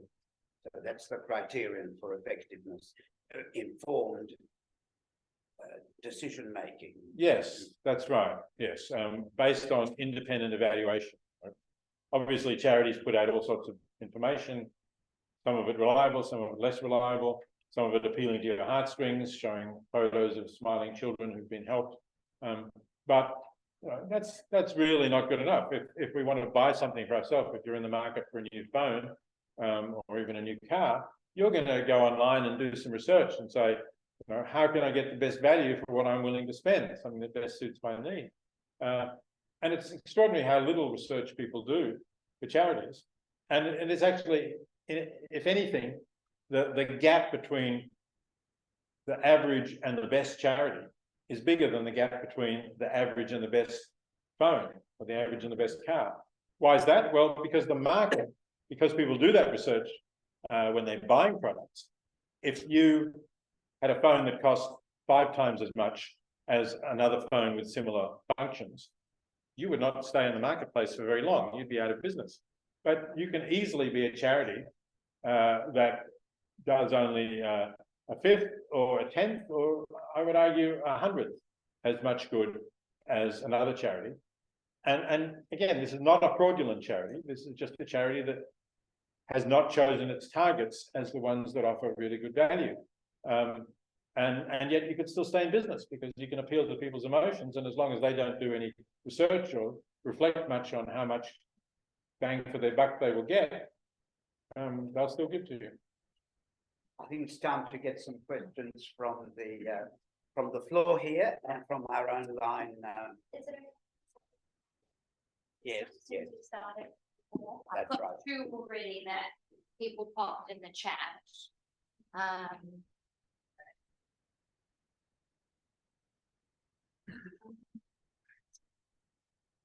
Right, we're gonna have to look at me. Can we read? Sorry, everybody. Can you read the question? So the first question was, when we were still speaking on climate change, we're struggling to obtain unilateral agreement that action should be taken on climate change, or really unilateral agreement on anything. So as you mentioned, Peter, the treatment of animals and our responsibilities to others. Aligning with this ethical principle of achieving the greatest benefit for the largest number of people, is it too ambitious to ask that industrialized nations address their historic responsibilities? The second question being that there was some disagreement about donating to overseas charities rather than what's happening at home. We're experiencing very tough times in Australia with housing crises and food insecurities, homelessness and poverty. Our charities are struggling with overworked staff and volunteers, so why not here? Okay, so let's take the climate one first. I think there is very widespread agreement that we ought to be doing something about climate change, that we need to do something about climate change. It's not universal. I'm not quite sure what Donald Trump is going to say about climate change. Maybe we'll find out tomorrow morning our time when the US debate is on. Who knows? But who knows what he'll probably ramble and say a dozen different things. But with that as a really lamentable exception, I think there aren't too many world leaders who say, well, never mind about climate change, or who deny that climate change is happening, or who deny that it's caused or contributed to by human activity. So I think there is general agreement that we should do something about it. But as I said, the principle of what we're doing about it is another question. So I think the question said, is it too ambitious to get industrialized nations to address their historic responsibilities? I would really be happy if industrialized nations would simply say, we've got to get to equal per capita shares. That we're so far above that still, that I think that would be a huge step forward. And if you start to open up the can of worms of historical emissions, it gets a lot more complicated. there's a lot of questions about what you take into account. Do you take into account forest clearance, for example? So, yeah, I think my answer is no. Let's just try to make this, I think, intuitively pretty obvious principle that everyone in the world is entitled to an equal quantity of greenhouse gas emissions, and that should be limited to what will not cause the world to exceed either 1.5 preferably or 2 degrees Celsius. Okay, so the second question was about, well, we have poverty in Australia, we're having hard times in Australia. Should we be really thinking overseas? My answer is still yes. I'm not denying that some people are having difficult times in Australia, but I'll go back to the point I made before. It's much more costly to help each one of them. And for whatever it takes to help, I'm talking about homelessness. Homelessness in Australia has multiple causes.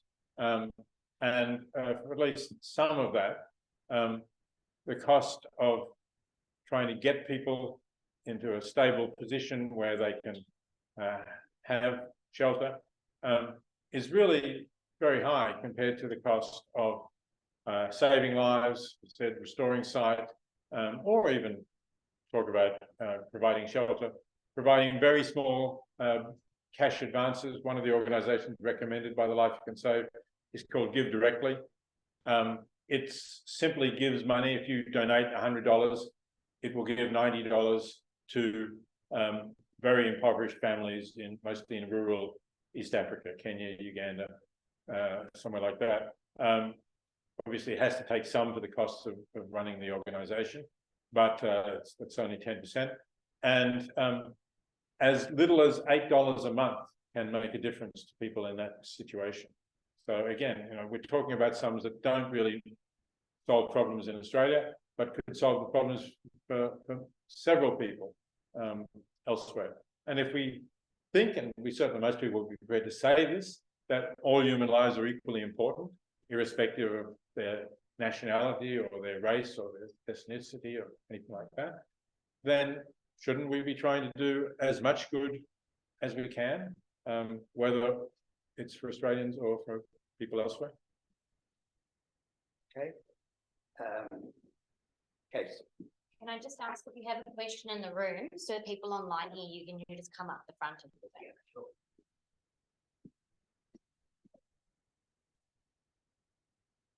Thank you, Professor, for your address. Not to diminish the 3 aspects of ethics that you started with. I wonder if there is some way you might help us in assessing what your thinking of people in general, our attitude towards ethics from, say, 1970 to today, whether it's been a linear progression up or down, or it's in waves, and how we have arrived at where we are today. Thanks. Well, thanks for the question. It's clearly a somewhat a sociological question, I suppose, or to assess where people are and have been from the 1970s onwards. I think, and I don't claim a great deal of expertise in that area. My impression, having lived through that period, is that it has gone in waves, that we've had times when more people were concerned about acting ethically and living ethically. I think the 1960s and 1970s were one of those periods, and that was perhaps a response to issues that were in African countries. So the movement against the war in Vietnam, which was when I was a student here at Melbourne University, I think led the worldwide movement, led lots of people to get involved in that issue. Race and racial discrimination in the United States that started with the anti-busing, anti-racial, anti-discrimination busing boycotts, and then the whole civil rights movement, which also had an echo here in Australia with the rights of Indigenous Australians. And then I think during the 80s, 80s to some extent, Anti-apartheid movement. yeah, the anti-apartheid movement should certainly be mentioned as well, which was actually a real success in achieving a peaceful end to apartheid in South Africa, which many people thought could never happen. But maybe then during the 80s there was this sort of slogan, "Greed is good," that went around on Wall Street, and I think undermined some of that ethical approach. So I think it's fluctuated. I even say in the 25 years I was at Princeton, I felt that there were times where more ethical concerns and other times that were less. I think the climate change movement has got a lot of people who are thinking ethically and acting ethically as part of that. I do think there's been more awareness and more concern of global poverty than there was in, let's say, in the 80s. Yeah, I think it goes up and down. I think different generations have different focuses. I'm not particularly thrilled with where we are now, I have to say. I mean, it's just incredibly disturbing to me that you can have a presidential election which is pretty much evenly balanced, with a candidate like Trump on one side and basically any reasonable politician on the other side. That's very distressing. So, and then, globally we've had, again, there was a period when it looked like democracy was on the rise after the fall of the communism in the 1990s. That was a more optimistic period, but that's certainly gone backwards. It's shocking to think that one European nation should invade another and continue to do so. The conflict in the Middle East is also very disturbing, and there's a lack of ethical principles, I think, by both the protagonists on that side, very clear lack. So, yeah, this is not a great period that we're right at the moment, but I'm hopeful that, as with other ways, that will pass and we'll get somewhere better in a few years too. Any more? Yes, Christian? No, it's okay. Will, you've had a go, so I'm trying to see. Who hasn't had a go? No, I asked the question. Of course you can. Use my IT privileges. I think we've just experienced two really contrasting presentations: the value of the life of the individual, but then also the disastrous catastrophe that is our interconnected life right now. And that's something I personally struggle with. Do I care for, my neighbor or my fellow human on the other side of the world? Or do I try and address some of these bigger, more structural concerns that we're facing? And so when it comes to things like effective altruism, how do you then decide what is the greater good? When it's structural or it's institutional, it's not necessarily down to the life of the one. Right. But it's still up to us as individuals to decide what we're going to do and where we're going to put our energy and our resources. And that's not to say that we shouldn't put it into structural change, but it's to say what we need to do is to try to look at what is it that will enable us or give us the best chance of doing the most good. To put that in somewhat more technical terms, what effective altruists want to do is what has the highest expected value. So expected value is a concept that if you imagine it, what are the values that you can obtain by doing A or B, and what is the probability that you will be able to succeed in doing A or B. So we might, as an example, we might say, look, I could buy enough bed nets through the Against Malaria Foundation, one of the charities recommended by the Life You Can Save. I could buy enough bed nets to say that I have that I'm highly likely to save the life of a child, because we have a rough calculation of how many bed nets you have to buy, and I think if roughly the calculation works out, if you were to donate $4,000 to the Against Malaria Foundation, is the expected value of that is that at least one child's life will be saved, plus many other people would not get malaria who would not have died. And so you save, in addition, quite a lot of serious illness. Suppose that instead I say, let's say, you know, persuaded by the view that, well, there's structural change that we need to do things about, and we need to try to influence our government to abandon policies that are causing people to be in poverty. Now, I'm not sure exactly what policies we would focus on here in Australia at the moment. We might have suggestions about that. Maybe there's better trade policies. But, you know, if you want to take the example that I gave you, since I already gave you the United States Farm Bill, imagine that you're an American, right? You might say, well, if I were to succeed in contributing to ending cotton subsidies for American cotton growers, that would help some millions of cotton growers in West Africa to have a better income and to lift themselves out of poverty. And that might help. I don't know what the figure would be, but, you know, let's say it's 10 million or let's say 20 million people that have better lives. But what is the chance that I can contribute to that, right? So it's a much greater value, but the expectation that I can make a difference to whether that happens or not is extremely low. So that's where the calculations get tricky, because, of course, it's very hard to know just what the probability is that I could make a difference. But that's, you know, that I think is, if you want a theoretical answer to your question, that's where it would lie.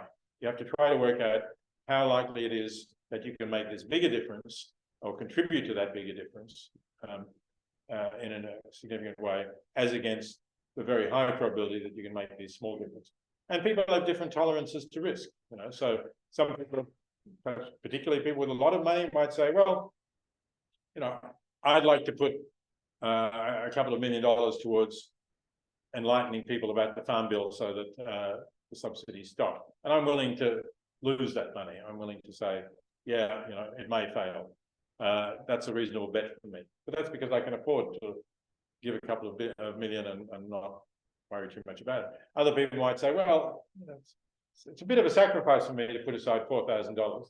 So I really want to know that it is doing some good somewhere. I'd be really upset if I gave it and didn't do any good. So, you know, then you have low tolerance of risk and you want to do something for someone specifically. Okay, we might take one question if there is one burning question.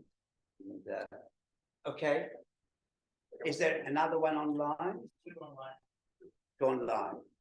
He's already asked a question, so we can. What's the gender? Do we know? We haven't had many women. 2 women. Oh, well, we might have a woman. Better take that. Better take that.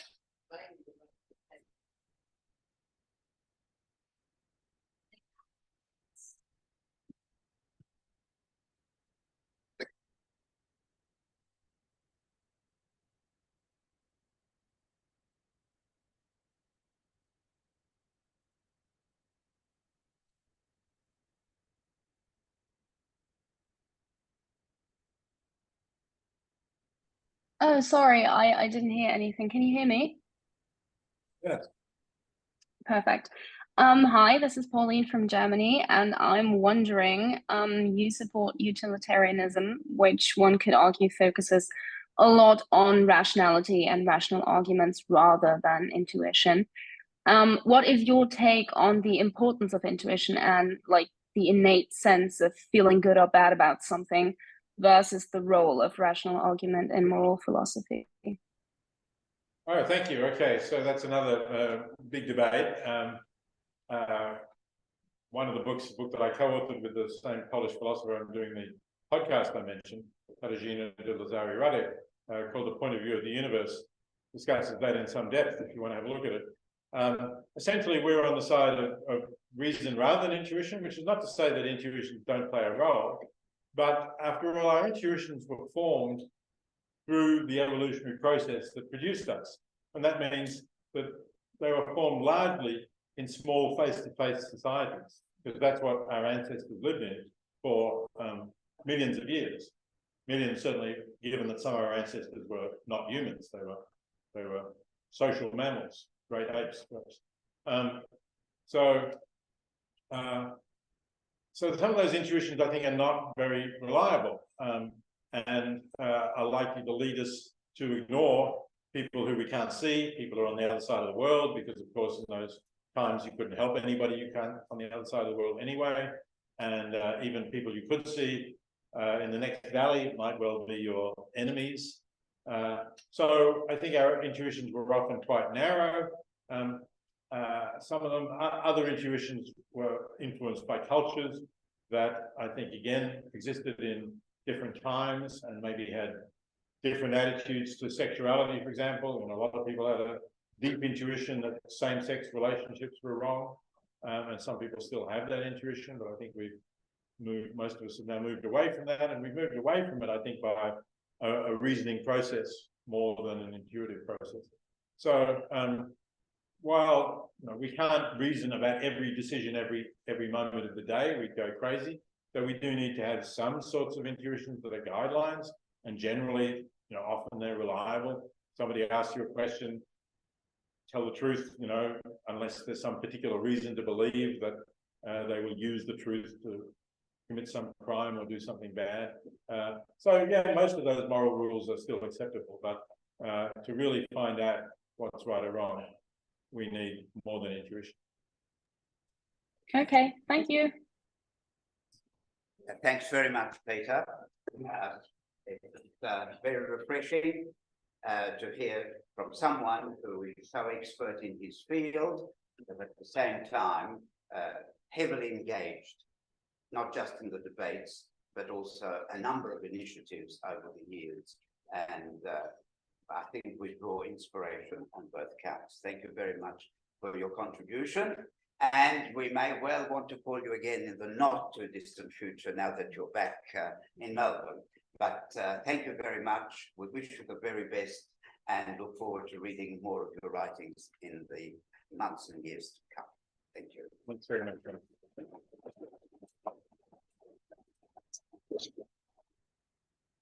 Now, I don't want to take any more of your time except to say one thing.